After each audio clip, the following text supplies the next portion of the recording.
बच्चों, आज हम बात करते हैं चैप्टर नंबर 10 भोलू के सपने की। क्या आपने भी कभी सपने देखे हैं? सपने में क्या क्या विचार आते हैं? सपने देखना एक स्वाभाविक क्रिया है। सपने प्रायः हमारे मन की कल्पना की उड़ान है। सपने सदैव सच नहीं होते हैं, किंतु कई बार परिश्रम करते करते कुछ कल्पनाएं पूरी हो जाती हैं। भोलू 8 साल का एक छोटा सा बच्चा था।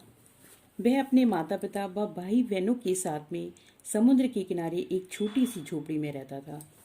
भोलू के माता पिता सुबह होते ही खेतों में काम करने चले जाते। उसका भाई पशुओं को चराने ले जाता। उसकी बहन जलाने के लिए सूखी लकड़ियां बटोरने जंगल में चली जाती। भोलू बिल्कुल अकेला रह जाता, लेकिन भोलू कभी अकेला नहीं होता था। उसके साथ उसके अजीब अजीब सपने होते थे।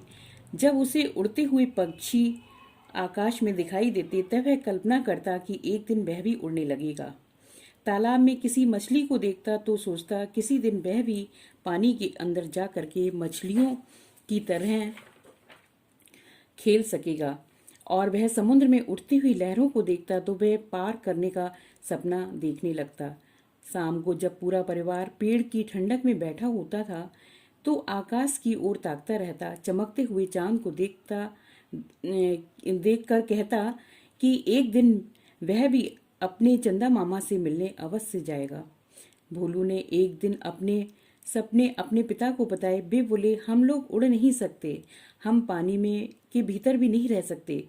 समुद्र दूर दूर तक फैला हुआ है, इसलिए हम इसे पार भी नहीं कर सकते। चांद पर जाना तो संभव ही नहीं। इसलिए सपने देखना बंद करो और चुपचाप सो जाओ। फिर भोलू ने अपने सपनों की बात अपने बड़े भाई को बताई। वह हंसकर बोला, तुम हम लोगों की तरह तेजी से दौड़ तो सकते नहीं, उड़ना चाहते हो।